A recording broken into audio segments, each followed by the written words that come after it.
À toi la gloire, ô ressuscité. Alléluia. À toi la victoire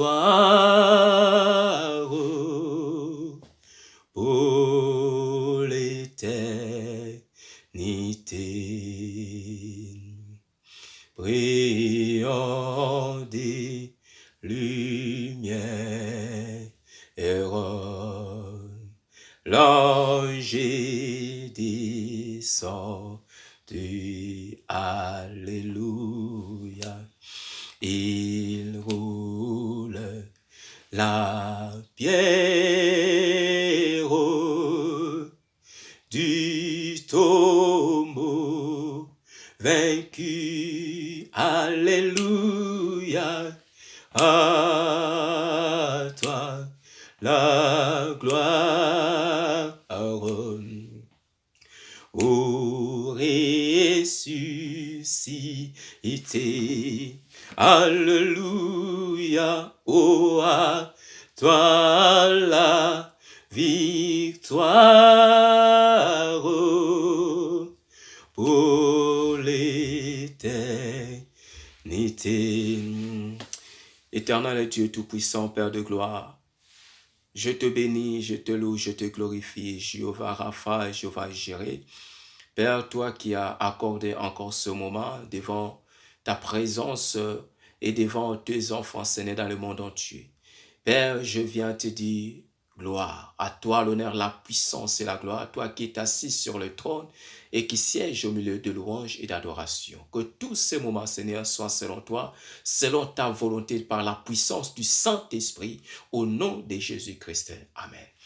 Mes frères et sœurs, bonjour et bonsoir, selon l'heure à laquelle vous allez suivre cette vidéo. Alors, je me présente encore devant vous parce qu'aujourd'hui, j'ai encore un message de Dieu, un message de la part du Seigneur. Donc, Dieu m'a recommandé de vous parler encore de sa part. Aujourd'hui, je veux parler un peu à tout le monde. Donc, quand je dis à tout le monde, donc il y aura vraiment une catégorie que Dieu va insister un peu plus, que l'Esprit de Dieu va insister un peu plus. Mais donc, le message est pour tous, car nous sommes presque à la fin du temps. Donc, nous sommes à la fin du temps. Donc, les temps, c'est vraiment un temps où toi qui es dans la distraction, tu dois sortir. Toi qui es en train de dormir, tu dois te réveiller. Toi qui es je ne sais pas quoi, qui fait quoi, donc tu dois sortir. Tu dois te réveiller parce que Dieu veut te parler et Dieu veut te voir dans sa présence. Tu dois te réveiller parce que Jésus-Christ revient bientôt. Ce n'est pas un slogan que, comme les gens pensent que c'est un message, bon, ça se donne à chaque fois, il vient bientôt, Jésus vient bientôt, Jésus vient bientôt, mais il est toujours pas là. Mon frère, la Bible dit, il viendra comme un voleur. Alors, si toi, tu penses que tu as encore le temps de t'amuser, de faire ce que tu fais, tu penses que tu as encore le temps, sache que tu es en train de te tromper. Donc, tu risques d'être surpris. Alors, je viens te parler, je viens te dire de la part du Seigneur. Alors, le thème d'aujourd'hui, c'est « Je suis libre ». Le thème, c'est « Je suis libre ». Alors, pourquoi je suis libre? Parce que beaucoup de gens que Dieu a délivrés, Jésus-Christ a racheté, Jésus-Christ les a libérés. Mais beaucoup de gens ne préservent pas la délivrance, la libération qu'ils ont reçue de la part de Dieu, par Jésus-Christ et par la grâce de Dieu. Alors, ils sont encore, donc ça veut dire, ils s'approchent de Dieu quand il y a une situation difficile, quand il y a un problème compliqué, quand il se passe quelque chose dans leur vie, c'est là qu'ils se souviennent, oh, il y a un Dieu, ah oui, il faut que je prie. Oh, mon frère, ma sœur, toi qui penses qu'on prie Dieu pour l'argent, toi qui penses qu'on prie Dieu parce que on veut être bien, tu risques d'être déçu. Oui, la Bible dit, vous serez maltraité. Ça, c'est dans la Bible. Tu dois mener une vie donc, confortable, donc une vie conforme à la parole de Dieu. Le combat est toujours là. Notre combat en nous les chrétiens, ce sera le jour où Jésus-Christ reviendra, le jour de l'enlèvement. Quand on serait enlevé, c'est là que notre combat finira. Mais pour le moment, nous sommes encore dans ce monde. Et le monde ne nous laissera jamais tranquille. Parce que le monde il est tout ce qui invoque le nom de Jésus-Christ. Le monde est tout ce qui cherche Dieu. Il n'aime pas ceux qui cherchent Dieu. Le monde aime bien des gens qui sont avec lui, donc dans la débauche, dans des boîtes de nuit, dans l'alcool, dans l'impudicité, dans l'ivrognerie, donc tout ce que tu connais, tout ce que tu vois, donc c'est ça que le monde aime bien. Donc le monde nous ouvre les yeux, il ouvre les yeux surtout aux chrétiens pour voir les choses du monde, pour les distraire. Enfin que, donc pour, pour posséder nos pensées, pour essayer de posséder. Donc même la Bible dit quoi? Si c'est possible, donc le diable fera tout, si c'est possible, de séduire même les élus. Même les élus. Même les élus. Alors, sans plus tarder, nous allons commencer notre message d'aujourd'hui. Et je voulais oublier, donc aujourd'hui, nous prendrons aussi quelques minutes de prière après le message. Donc, toi qui suis cette vidéo, donc si la première partie, dans la première partie, tu vois qu'il n'y a pas la prière, donc ça veut dire qu'il y aura une autre vidéo. Donc, une autre vidéo à laquelle où il y aura la prière. Donc, si tu as besoin de la prière, je t'invite à venir prier avec moi par rapport à ta vie. Par rapport à ta vie. Donc, je dis bien par rapport à ta vie. Voilà. Alors, nous allons prier pour écouter la parole de Dieu. Éternel des armées, nous voici devant toi dans ta présence, Seigneur, pour le partage de ta parole envers tes enfants et pour le message que tu donnes à tout le monde. Père, ouvre leur cœur, touche-les afin que ce message puisse aller tout droit dans leur cœur et que leurs oreilles soient attentifs, Seigneur, à ce que tu diras, à ce qui sortira, Seigneur, de la bouche de ton serviteur, l'instrument que tu as choisi. Ô Jéhovah Rapha, Jéhovah Jireh, et que ce moment soit béni pour la gloire de Dieu, au nom de Jésus-Christ, le roi des rois, le Seigneur des seigneurs. Amen. Alors, je vous invite à lire dans le verset Ésaïe chapitre 1, donc à partir du verset 2.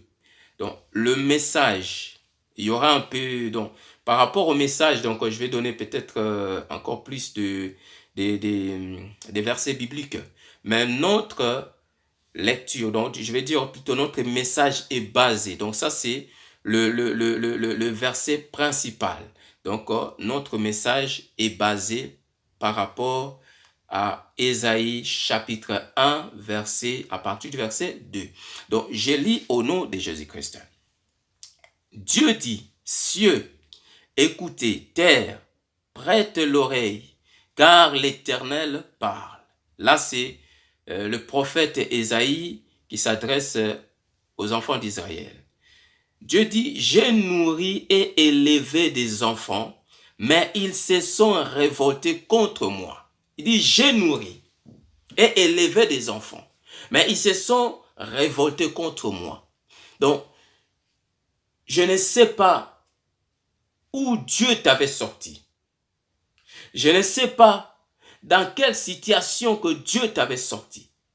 Je ne sais pas quel problème que Dieu avait résolu dans ta vie. Et je ne sais pas qu'est-ce qui s'était passé. dans ta famille, dans ton foyer, dans ta maison, où Dieu t'avait retiré. Ce message parle aux païens et ce message s'adresse également aux faux, quand je dis faux chrétiens et aux chrétiens. Donc, faux chrétiens, c'est-à-dire donc ceux qui portent le nom de Jésus-Christ, mais qui ne mettent pas en pratique la parole de Dieu. Et ce message parle aussi aux chrétiens, pour que les chrétiens puissent se préserver, puissent faire attention à ce qui se passe dans le monde. Donc, attention de ce que tu fais, des risques que tu puisses pas, attention de ce que tu fais, afin que tu ne puisses pas sortir de la présence de Dieu. Voilà pourquoi j'attire ton attention, chrétien, toi qui marches dans la crainte de Dieu. Alors, marche encore avec beaucoup de crainte, marche encore avec persévérance, marche encore avec assurance, marche encore avec cette parole, la parole que Dieu nous a donnée. Les testaments, notre testament, car cette parole, c'est une puissance pour nous, car la Bible dit, vous connaîtrez la vérité et la vérité vous affranchira. Et elle dit encore, Jésus-Christ est le chemin, la vie et la vérité. Il est la parole de Dieu, car cette parole, quand tu lis la parole de Dieu, qu'est-ce qui se passe? Mon frère, ma sœur, elle libère ton esprit, elle libère ton âme, elle libère ton corps. La parole de Dieu brise des chaînes, la parole de Dieu brise des liens. Pendant que l'ennemi se lève, pendant que le combat, parce que le combat pour les chrétiens, c'est tous les jours. Le combat, c'est tous les jours, nuit et jour. Mais ce qui est bien pour nous, parce que Dieu nous laisse le temps de dormir. Pendant que tes ennemis ne dorment pas, pendant qu'ils ne dorment pas, ils cherchent toujours quel moyen pour les renverser, quel moyen pour les faire tomber, quel moyen pour l'écraser. Mais Dieu est vivant, Jésus-Christ est vivant, il ne te laissera jamais et il ne t'abandonnera jamais. Je reviens encore pour toi, chrétien, toi qui crains Dieu, je reviens encore avec toi. Donc pour le moment, je mets un point d'interrogation et je parle à tout le païen et à tout le faux chrétien. Écoute bien, Dieu dit, je nourris et élevé des enfants, mais ils se sont révoltés contre moi. Oui, j'ai nourri, élevé des enfants et ils se sont révoltés contre moi. C'est des gens qui ont marché avec le Seigneur et qui ont oublié, qui ont abandonné Dieu. Des gens que Dieu avait parlé, que Dieu avait sorti de l'Égypte. Dieu les avait sortis de l'esclavagisme. Dieu a brisé des liens. Dieu a brisé des chaînes. Dieu les a délivrés. Dieu les a donné la liberté, la délivrance. Oui, pour que tu sois libre. Que tu ne sois plus sous la condamnation, mais que tu sois au-dessus. Parce que la Bible dit, il dit quoi? Je vous ai donné le pouvoir de marcher sur les serpents, sur les scorpions et sur toute puissance de l'ennemi et rien ne peut vous nuire. Mais tu as perdu l'autorité et le pouvoir que Dieu t'avait donné à cause. Parce que tu ne veux plus marcher selon le Seigneur. Tu t'es révolté contre Dieu. Aujourd'hui, on te voit dans des boîtes de nuit. Mais tu es chrétien. On te voit dans des bars, t'es en train de boire, t'es en train de s'enivrer avec l'alcool, avec toutes les sortes de je ne sais pas quoi, l'alcool, la drogue, des cannabis. Mais tu es appelé chrétien. Tu portes le nom de chrétien. Mais regarde ce que tu fais. Le monde est en train de t'amener à la distraction. Le monde est en train de t'aveugler. Le monde est en train de t'endormir. Pourquoi? Pour que tu ne vois pas, que le temps est en train de passer. Que le jour passe. La Bible dit quoi? Rachetez les temps car les jours sont mauvais. Comment racheter les temps? C'est dans la prière et dans la crainte de Dieu, dans le titre biblique. Rachetez les temps par la prière. Rachetez les temps par l'étude biblique. Lis la parole de Dieu. Rachetez le temps dans la présence du Seigneur. Avec des frères et sœurs. Parlez de Dieu. Parlez de celui qui vous a sauvé. Quand vous êtes ensemble, ne vous distrayez pas à parler d'autres choses. Ô chrétien, tu es appelé chrétien, mais regarde ta vie. Tu es appelé chrétien, mais regarde ce que tu fais. Tu marches dans l'impudicité. Tu couches avec des hommes. Tu couches avec beaucoup d'hommes. Et tu couches, même si tu ne couches pas avec beaucoup d'hommes, tu peux coucher avec un homme. Mais est-ce que cet homme t'a épousé? Est-ce qu'il t'a épousé, ma sœur? Toi qui ramènes un homme dans ton appartement, vous vivez comme si vous êtes marié, mais vous n'êtes pas marié. Mon frère, toi qui ramènes des filles dans ton appartement, tu te réjouis parce que tu es célibataire et tu profites, tu dis je dois profiter.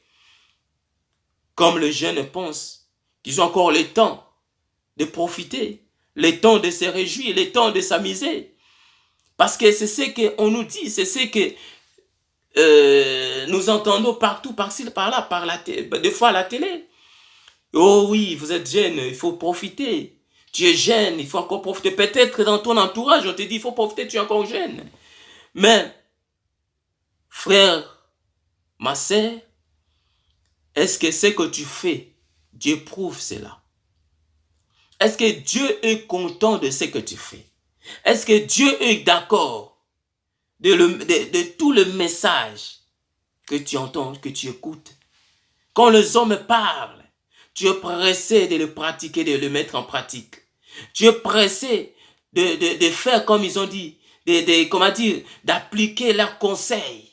Mais quand Dieu te parle, quand les hommes de Dieu te parlent, ils te disent, ma sœur, ce n'est pas comme ça, mon frère, ce n'est pas comme ça. Oh, mais qu'est-ce qu'il veut montrer lui? Qu'est-ce qu'il veut montrer lui? Il veut nous montrer quoi? Lui, il est saint. Il est saint. C'est lui, il est chrétien. Lui, c'est lui qui lui connaît Dieu. Il connaît la parole de Dieu. L'orgueil. C'est l'orgueil qui te pousse à faire ça. Un bon chrétien, c'est lui qui aime qu'on lui fasse des reproches.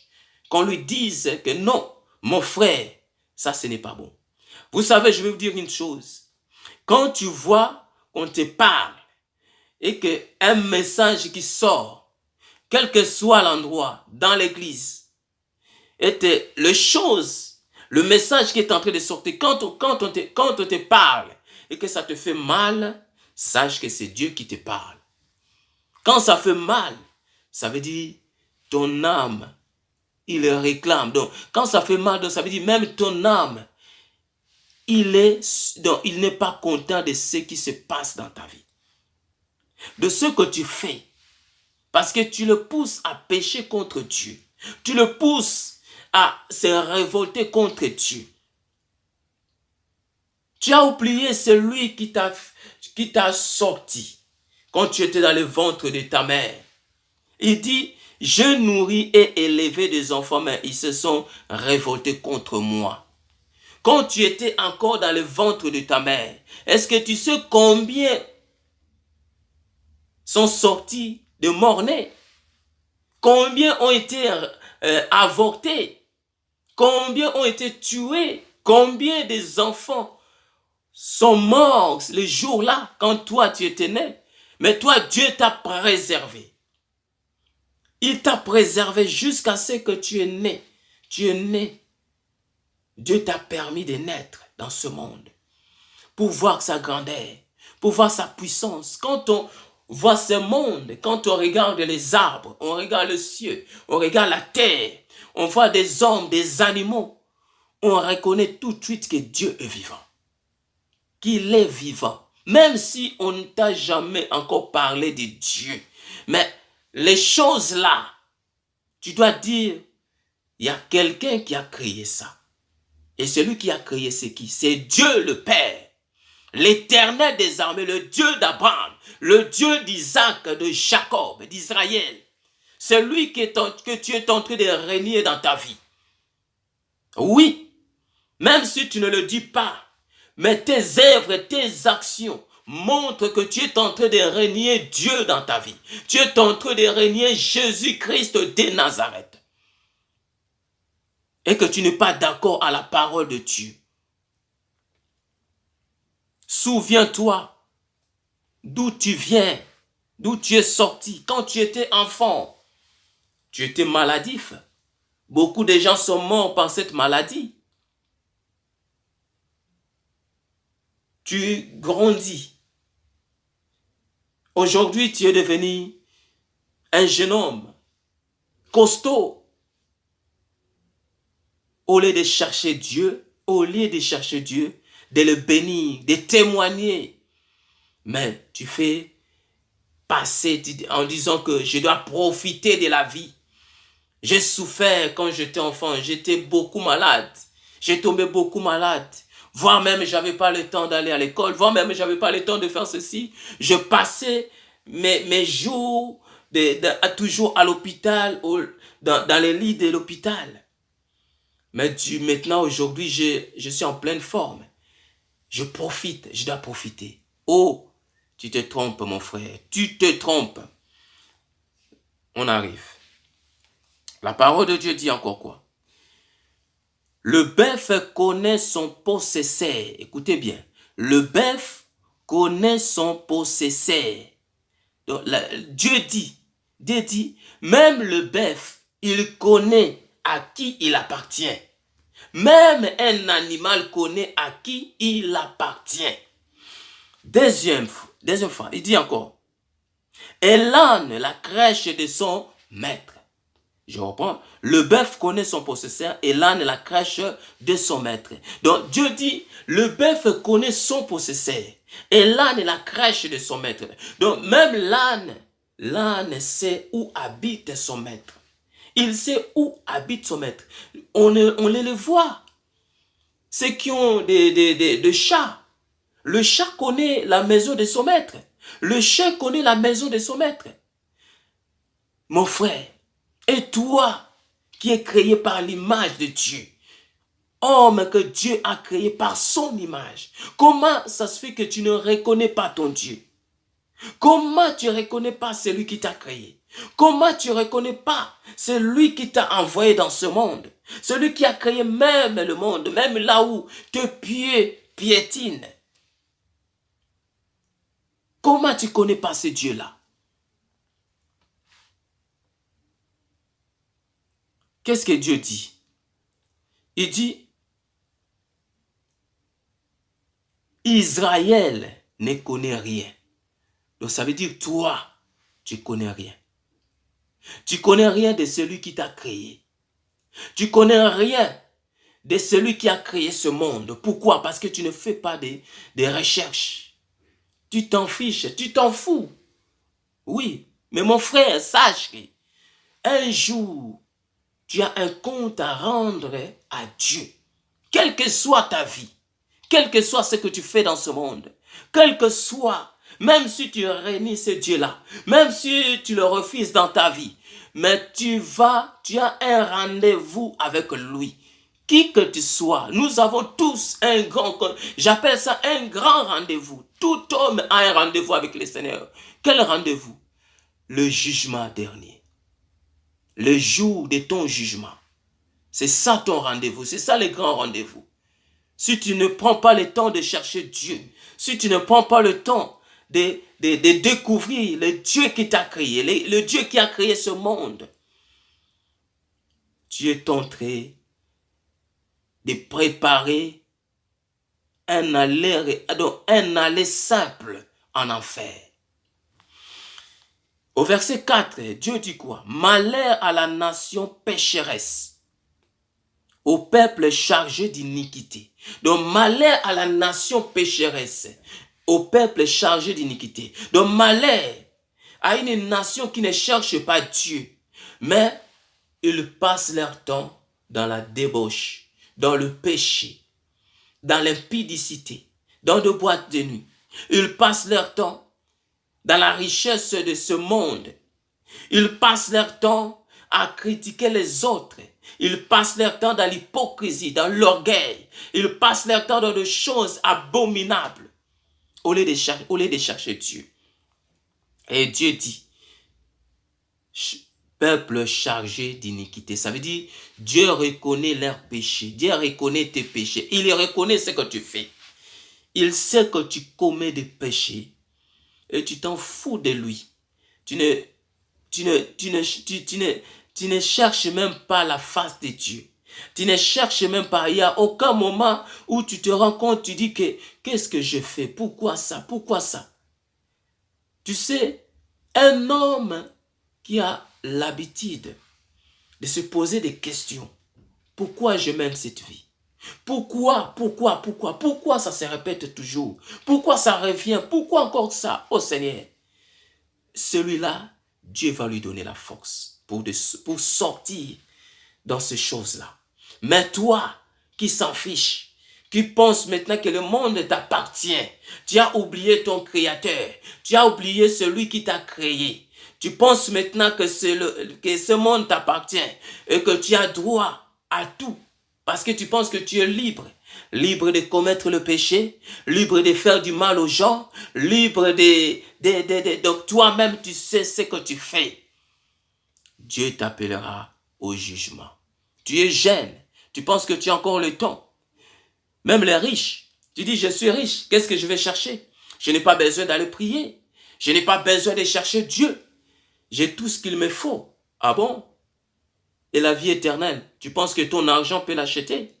Tu penses que ton argent de milliards, même si tu as que je ne sais pas combien de milliards, tu penses que ça va te donner une place au paradis? Tu te trompes. Même si tu es riche, tu as besoin de Dieu.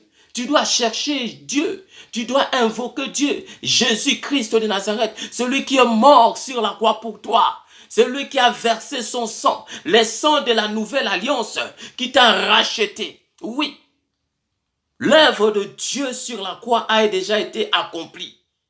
Ça attend seulement que toi, comme la Bible dit, donc quiconque croit, donc ça attend seulement que tu crois pour être sauvé.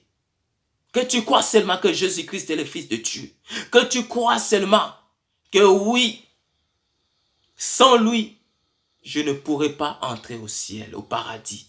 Parce que la Bible dit, il est le chemin, la vie, la vérité. Donc, si tu penses que tu peux entrer au paradis par un autre chemin, tu te trompes mon frère, tu te trompes ma sœur. Il n'y a pas d'autre chemin que par le chemin de Jésus-Christ de Nazareth. Il n'y a pas d'autre chemin pour entrer au paradis. Il n'y a pas d'autre chemin. 4. Qu'est-ce que Dieu dit, verset 4? J'ai déjà lu. Il dit, malheur à la nation pécheresse, au peuple chargé d'iniquité, à la race des méchants, écoutez bien, à la race des méchants, aux enfants corrompus. À la race des méchants, aux enfants corrompus. Il dit, malheur à la nation pécheresse, au peuple chargé d'iniquité, à la race de méchants, aux enfants corrompus. Donc Dieu considère une race de pécheresses, des races de méchants, des enfants corrompus. Pourquoi corrompus? Parce qu'ils préfèrent d'accomplir les œuvres démoniaques sataniques que d'accomplir les œuvres de Dieu, les œuvres de Dieu qui donnent gloire au Seigneur, les œuvres de Dieu qui fait du bien aux gens, les œuvres de Dieu qui donnent la vie aux gens, les œuvres de Dieu qui délivrent les gens, les œuvres de Dieu qui libèrent, qui opèrent des miracles, les œuvres de Dieu qui donnent des solutions. Oui, mon frère, la sorcellerie ne te donnera jamais de solutions. Quoi cela? Je te dis, la sorcellerie, quoi que ce soit que tu fais, ça ne te donnera jamais la solution. Mais ça va t'amener toujours à faire encore plus d'abominations. Ça va t'amener toujours à faire toujours des choses que Dieu n'aime pas. Ça va t'amener toujours à provoquer la colère de Dieu. Oui, et faites attention. Parce que ce que vous faites est en train de provoquer la colère de Dieu. Toi et moi, nous avons besoin de Jésus-Christ de Nazareth. Oui. À la fin, la Bible dit, ils ont abandonné l'Éternel, ils ont méprisé les saints d'Israël, ils se sont retirés en arrière. Aujourd'hui, les gens préfèrent la distraction que le monde leur offre. La distraction, la richesse du monde, les voitures, les maisons, l'alcool, le boîte de nuit, les femmes, les hommes. Les gens préfèrent cela aujourd'hui. Personne ne veut chercher Dieu. Personne ne veut chercher Dieu. Ils ont oublié qu'il y aura la fin du monde. Ils ont oublié que Dieu jugera le monde. Ils ont oublié que le retour de Jésus-Christ est réel. Ça existe. Oui, ce n'est pas des slogans. Ce n'est pas des chansons qu'on chante tous les jours. Non. Jésus va revenir. Jésus-Christ va revenir et il vient bientôt. Je vais vous donner un témoignage. Ce n'est pas plutôt un témoignage, mais c'est plutôt comment dire, une révélation que Dieu m'avait montrée. Je ne sais pas si j'ai déjà parlé de ça, mais non, je ne crois pas. J'ai déjà parlé de ça à d'autres personnes que j'ai déjà témoigné. Je les ai déjà révélés, cela. Mais aujourd'hui, je les révèle. Je dormais, j'avais vu dans ma vision et j'étais avec quelqu'un. Et la personne qui était avec moi me montrait le monde. Donc, on était comme si c'était dans une montagne. Et là où on était, c'était tellement haut que je regardais le monde, que je voyais les gens dans le monde. Et quand je regardais les gens dans le monde, je voyais quoi? Je voyais les gens, d'autres qui se battaient, il y en a qui s'amusaient, qui chantaient, qui dansaient, qui vivaient. Donc, il y avait donc, tout. Donc, les hommes, les gens faisaient tout. Et je regardais, pendant que je regardais,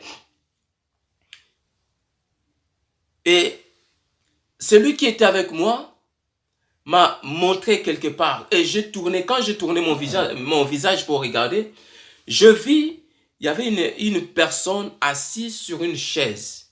Et ce n'était pas n'importe quelle chaise. C'était une chaise royale.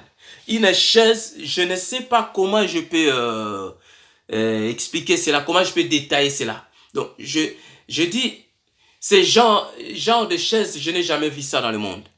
Je n'ai jamais vu ça. Et il était assis. Et il regardait le monde. Il regardait tous ces gens qui dansaient. Je vois un arbre. Et l'arbre faisait comme je veux dire, comme un sac. Si vous connaissez le film Kirikou. Comme l'arbre qui avait volé les enfants, c'était comme ça là. Et des enfants à l'intérieur. Alors, c'était pareil. Donc, l'arbre s'était enfermé comme ça avec des branches. Et à l'intérieur, l'arbre s'était enfermé comme ça par des branches. Et à l'intérieur, je voyais quelques personnes, quelques hommes, quelques personnes. Et quand je vis, c'était, je ne sais pas. Donc, vous savez, le langage de Dieu, il faut le comprendre. Donc, c'était, je ne crois même pas que ça pouvait dépasser 15 personnes. Je ne crois pas. Je ne crois pas. Et je vis l'arbre qui voulait, qui allait, mais ça s'arrêtait. Donc, comme si ça voulait amener ces gens-là, mais ça s'arrêtait un peu. Et pendant ce moment-là, l'homme, la personne, le monsieur qui était assis sur la chaise, qui regardait les gens dans le monde, tout ce que les gens faisaient, et personne ne s'intéressait à quoi que ce soit. Donc, les gens étaient complètement dans la distraction totale. Et quand je regardais encore, je vois à côté de l'homme qui était assis sur la chaise, je vois un homme debout. Et cet homme, il avait un fanfare. Donc, un fanfare dans sa bouche. C'était pas comme ça, mais comme ça. Donc, prêt à sonner. Et donc, voilà, il avait la trompette. Donc, prêt à sonner la trompette. Il était comme ça, avec la trompette dans sa bouche. Et quand je continuais à regarder, je ne comprenais pas. Je ne comprenais pas. Je me disais, mais c'est quoi? Et à l'intérieur de moi, je commençais à interroger Dieu. Je commençais à interroger le Saint-Esprit. Je dis, mais c'est quoi ce que je vis? Qu'est-ce que ça veut dire? Et l'Esprit me dit, l'arbre tu as vu, c'est Jésus-Christ. Et les hommes, les gens que tu as vus à l'intérieur de l'arbre, c'est des hommes, donc des gens que Jésus-Christ, quand il viendra, s'il vient maintenant, voilà nombre de gens qui partiront, qui seront enlevés. Voilà nombre de gens qui seront enlevés. Et il me dit, et celui qui est assis sur la chaise, c'est Dieu.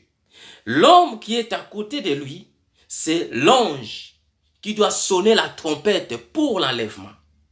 Et il me dit, quand tu vois, parce que je voyais l'homme qui avait la trompette dans sa bouche, il regardait la personne assise. Donc ça veut dire, il veut sonner, mais il regardait la personne qui était assise sur la chaise.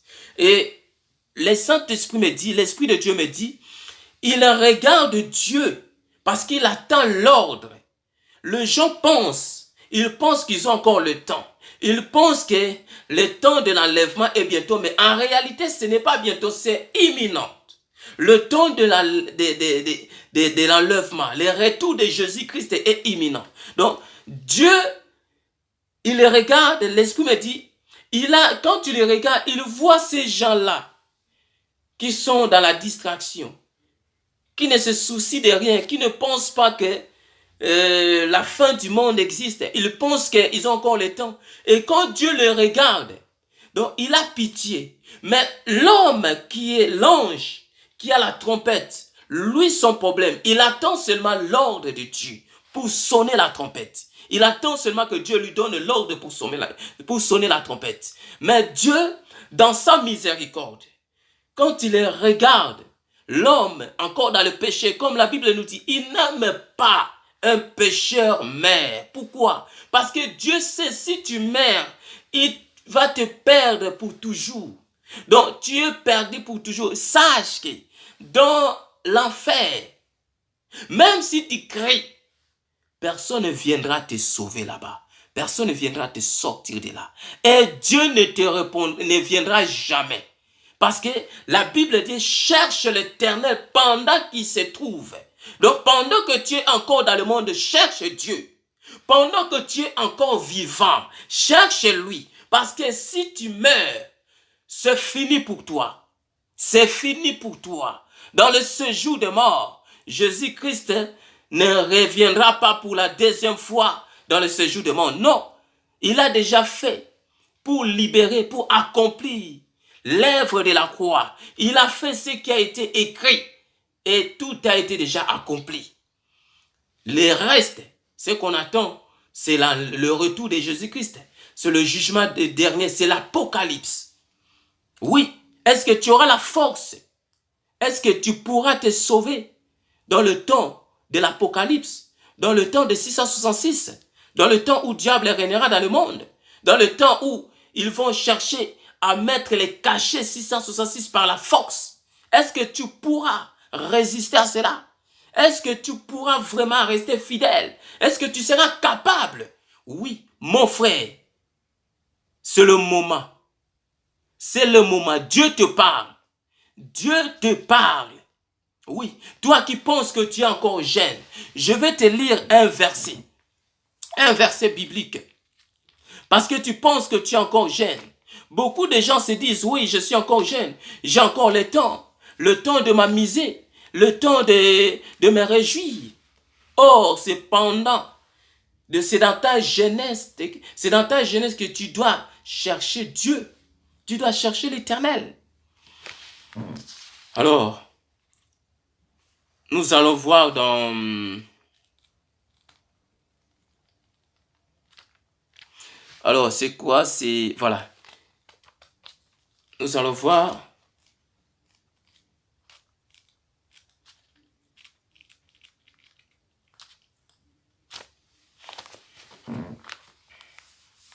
Amen, amen, amen. Kora sanda barwa say Jesus kwenda forward say. Kora sanda ba ba ba ba ba ba ba ba ba ba ba ba ba ba ba. Jehovah Rapha, Jehovah Jireh, El Shaddai, Adonai Elohim, le Tout-Puissant, le comparable Dieu, le Créateur du ciel et de la terre, toi qui n'es sommeil ni ne dors, toi qui ne changes pas, toi qui vis au siècle des siècles, de l'éternité en éternité. Oui, je vais donner un verset, parce que je vais parler aussi aux jeunes. Pourquoi aux jeunes? Parce que beaucoup de jeunes se trompent à ce moment. Ils pensent que non, je suis encore jeune, alors je dois encore prendre mon temps. Je suis encore jeune. Je suis pas, donc je devais pas être pressé. Alors pourquoi je dois, comme d'autres se disent, pourquoi je dois prendre mon temps, pourquoi je dois, comment expliquer ça? Pourquoi je dois perdre ma jeunesse? Oh, je suis encore jeune, je dois profiter de ma jeunesse. Alors, Ecclésiaste chapitre 12, écoutez bien, jeune, c'est à toi maintenant que je parle. Toi qui es jeune, qui pense que tu dois encore profiter de ta jeunesse, qui pense que, oui, c'est normal, les boîtes de nuit, c'est normal. L'impudicité, donc ça veut dire coucher avec d'autres, coucher avec une fille avant le mariage, coucher avec un homme avant le mariage. Tu penses que, oui, j'ai droit de le faire parce que c'est la jeunesse. Parce que quand je me marierai, alors là-bas dans le mariage, je ne pourrai plus le faire. C'est faux. Écoutez, Ecclésiaste chapitre 12, à partir du premier verset. Jeune homme, réjouis-toi dans ta jeunesse, livre ton cœur à la joie pendant le jour de ta jeunesse. Marche dans le voie de ton cœur et selon les regards de tes yeux. Mais sache que pour tout cela, Dieu t'appellera en jugement. Il dit, marche, donc fais ce que tu penses que tu as droit de faire. Fais ce que tu fais. Tu penses que oui, comme aujourd'hui, comme le diable est rusé, qu'est-ce qu'il fait? Il dit, il faut faire l'amour parce que ça aide. Oh, c'est bien pour la santé. Pendant qu'il vous envoie dans l'impudicité, pendant qu'il vous envoie d'acheter des billets pour l'enfer parce que tu n'es pas marié. Oui, c'est bien. Je dirais pour le marié, c'est bien de faire l'amour. Oui, c'est bien pour la santé. Mais toi qui n'es pas marié, confie-toi à l'Éternel. Lui qui a créé ton corps, il est capable de le préserver en bonne santé jusqu'au mariage. Pour que tu le profites pleinement, pas dans les tricheries, mais dans l'ordre selon biblique, selon la Bible, selon Dieu. D'accord? Donc toi qui penses que, oui, je dois profiter. Dieu te dit, il dit profite, fais tout ça. Oh, non, je suis jeune, je peux aller voler, vas-y, va voler. Oh, je peux aller tuer les gens, va tuer. Je peux aller faire ceci, va le faire. Je peux aller, scroquer les gens, va scroquer. Je peux aller coucher avec des femmes, va coucher avec des femmes. Je peux aller, m'amuser dans le bois de nuit, vas-y. Je peux m'enivrer, vas-y. Mais sache que pour tout cela, tout ce que tu fais, Dieu t'appellera au jugement. Le jugement de Dieu est certain. Le jugement de Dieu est véritable. Le jugement de Dieu est vivant et réel. Donc, sache que tu te présenteras devant l'Éternel avec tous les actes que tu fais, que tu commets dans le monde. Il y en a d'autres qui le font pour qu'on le voie, qu'on dise, oh, il est costaud. Ah oui, mais avec les costauds là, c'est ça qui va t'amener en enfer. L'orgueil là va t'amener en enfer. Jeune, fais attention, répands-toi. Jésus-Christ revient bientôt. Jésus-Christ revient bientôt. Répands-toi, répands-toi, répands-toi. Et dernière parole, avant de continuer toujours, parce que j'ai un message que je vais continuer toujours. Alors, nous allons maintenant regarder dans le livre de Luc. Pour toi qui penses que je n'ai pas besoin de chercher, j'ai déjà Dieu, alors je n'ai pas besoin d'autre chose. J'ai le Seigneur, non plutôt j'ai mon argent. Les riches, tu es riche. Tu penses que tu n'as pas besoin de Dieu dans ta vie. Comme les autres pensent que on prie quand on est pauvre. On prie parce qu'on est manque. On prie parce que si on a des problèmes, c'est là qu'on va chercher Dieu. Il y a les riches qui disent non. Pourquoi aller chercher Dieu? J'ai mon argent. J'ai déjà récolté beaucoup d'argent. Alors, qu'est-ce que je vais aller chercher encore à l'église? Qu'est-ce que je vais aller chercher à l'église? Je n'ai pas besoin de Jésus-Christ. Je n'ai pas besoin de Dieu. Parce que j'ai tout ce qu'il faut dans ma maison, dans mon compte en banque. J'ai des millions, j'ai des milliards, j'ai des voitures, j'ai des maisons. Alors, qu'est-ce que je vais chercher encore? Écoutez ces versets. Écoutez bien ce que Dieu dit. Luc chapitre 12, verset 1. Luc chapitre 12, verset 16. Luc chapitre 12, verset 16. Qu'est-ce que la Bible dit? C'est le parabole de Jésus-Christ. Et il a dit cette parabole. Les terres d'un homme riche avaient beaucoup rapporté. Et il raisonnait en lui-même, disant, que ferai-je? Car je n'ai pas de place pour serrer ma récolte. Voici, dit-il, ce que je ferai. J'abattrai mes greniers, j'en bâtirai de plus grands, j'amasserai toute ma récolte et tous mes biens.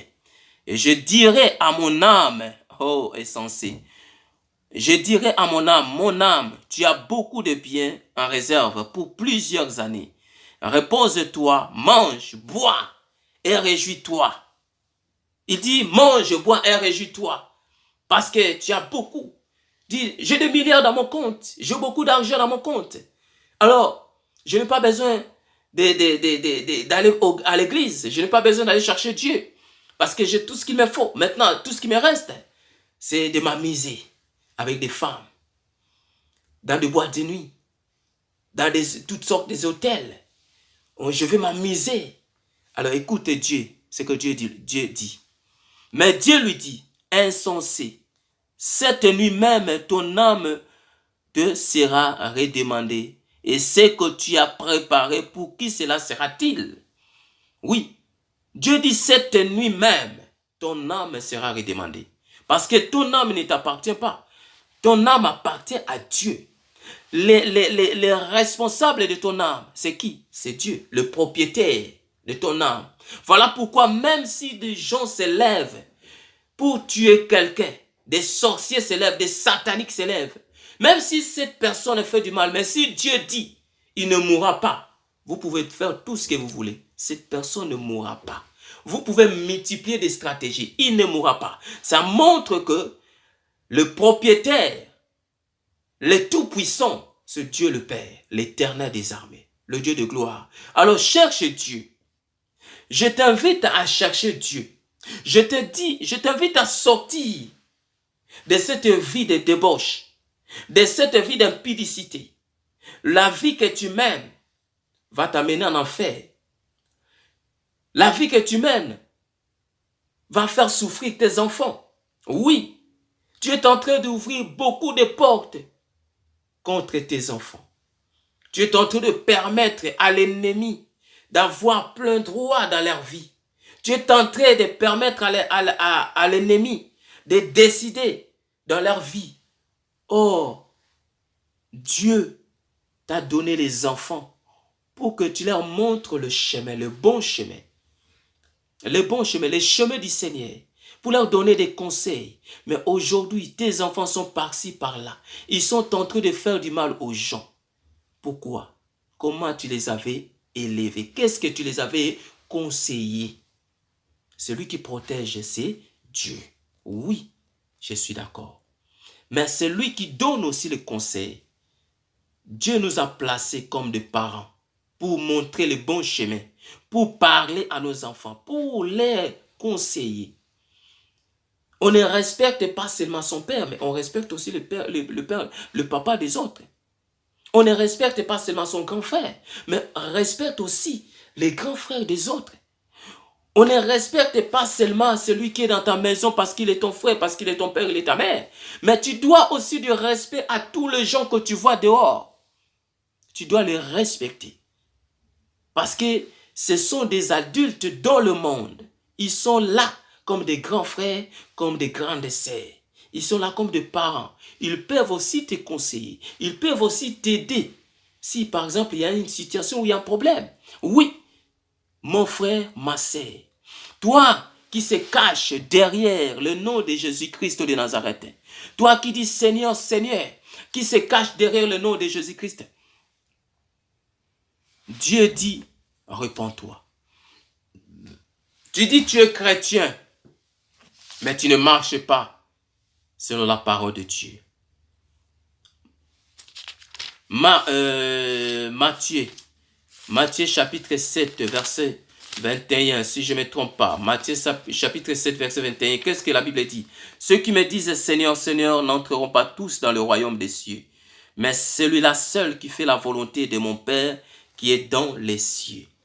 Il dit, ceux qui me disent Seigneur, Seigneur n'entreront pas tous dans le royaume des cieux. Oui, toi qui se trompes derrière le nom de Jésus-Christ, tu peux tromper les hommes, mais tu ne tromperas jamais Dieu.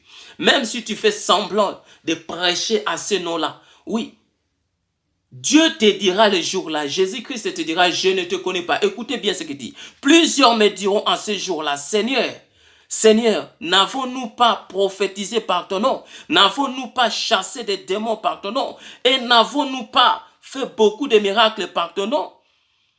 Alors je leur dirai ouvertement, je ne vous ai jamais connu. Retirez-vous de moi, vous qui commettez l'iniquité. Il dit, retirez-vous de moi. Je vous dirai, je ne vous ai jamais connu. Vous. Donc, Dieu ne te connaît pas. Voilà pourquoi je dis, quand tu dis, tu fais partie du corps de Christ. Quelle partie? Tu fais partie du corps de Christ dans quelle partie? Parce que si tu appartiens réellement de Dieu, tu auras une partie que Dieu lui-même va placer. Ce n'est pas à toi de décider. Dieu lui-même va placer. Si tu seras les bras, tu seras les bras. Donc ça veut dire quoi? Si tu seras la tête, tu seras la tête. Si tu seras ça, tu seras le pied, tu seras le pied. Ça veut dire quoi? Si tu seras pasteur, Dieu te placera comme pasteur. Si tu seras diacre, Dieu te placera comme diacre. Si tu seras un chantre, Dieu te placera comme un chantre. Donc, dans le corps du Christ, c'est ça le corps du Christ. La tête, la bouche, le nez, donc, toutes les parties-là, nous formons tous le corps du Christ. Et dans le corps du Christ, donc, ça veut dire des dons, des missions, des ministères que Dieu donne. Mais toi, ma sœur, qui se cache derrière le nom de Jésus-Christ, est-ce que tu n'as pas peur de ce que tu fais? Tu n'as pas peur. Oh, mon Dieu, tu as vraiment un cœur de pierre. Invoque Dieu qui te délivre, qui te donne un cœur de chair. Car il a dit, j'ôterai de votre corps, j'ôterai de vous le corps de pierre et je vous donnerai un cœur de pierre, pardon, un cœur de chair. Parce que le cœur de pierre, ça empêche quelqu'un de voir qu'il est en train de marcher dans les chemins, dans le mauvais chemin que Dieu n'aime pas. Le cœur de pierre rend un homme endurci, donc ça l'empêche de se repentir, de s'humilier. Parce que celui qui s'humilie, il se dit, non, je péché contre Dieu. Seigneur, pardonne-moi.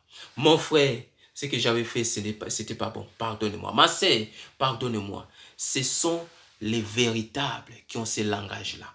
Et lui là qui cherche Dieu. La Bible dit, quiconque évoquera le nom du Seigneur, il sera sauvé. Sors de là, mon frère. Sors de là, ma sœur.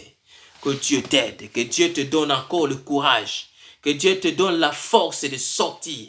Parce que là où tu es, c'est réservé pour ceux qui vont en enfer. Si tu dis Seigneur, alors il faut que ça vienne du cœur.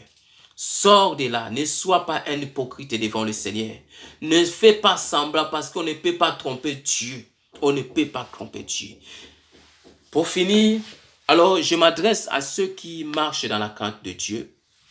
Je viens encore vous encourager. Je viens encore vous dire, persévérez encore. Et je vais vous lire ce que Dieu m'a demandé de lire pour vous. Je vais vous adresser ce message de la part du Seigneur.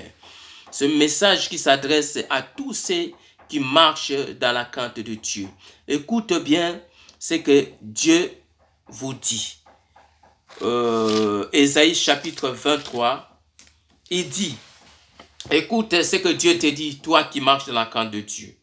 Ainsi parle maintenant l'Éternel qui t'a créé, ô Jacob, je ne sais pas comment tu t'appelles. C'est lui qui t'a formé. Ô Israël, le peuple de Dieu, ne crains rien, car je t'ai racheté. Dieu dit, il t'a racheté. Ne crains rien, tu dois avoir peur de rien, parce que tu es déjà racheté. Jésus-Christ t'a racheté. Je t'appelle par ton nom, Dieu connaît ton nom. Tu es à moi. Il dit, tu lui appartiens. Si tu traverses des eaux, je serai avec toi. Tu écoutes cela. Et le fleuve, ils ne te submergeront point. Si tu marches dans le feu, tu ne te brûleras pas. Et la flamme ne t'embrasera pas. Car je suis l'Éternel, ton Dieu, le Saint d'Israël, ton Sauveur. Je donne l'Égypte pour ta rançon. Il dit pour ta libération, il donne l'Égypte, donc il donne tes ennemis. Parce que tu as du prix à mes yeux, parce que tu as du prix à ses yeux. Il dit, je donne l'Égypte pour ta rançon, l'Éthiopie et Saba à ta place. Donc si les gens cherchent, s'ils creusent contre toi, Dieu dit quoi? Il donne. Donc ça veut dire, leur force, ce qu'ils creusent là, ça sera pour eux-mêmes, ce n'est pas pour toi. Il donnera des hommes à ta place pour que juste toi, tu restes en vie. Dieu dit, il donnera des hommes à ta place. Voilà. Il dit, parce que tu as du prix à mes yeux, parce que tu es honoré et que je t'aime. Dieu t'aime. Dieu t'aime. Voilà. Je bénis le Seigneur pour ce message que Dieu nous a donné. Ça, c'est la première partie. Je vous invite à aller dans... Donc, on est là. Donc, on va maintenant entrer dans la prière. Toi qui as entendu ce message, nous allons entrer dans la prière. Au deuxième vidéo, nous allons entrer dans la prière pour bénir le Seigneur. Que, voilà,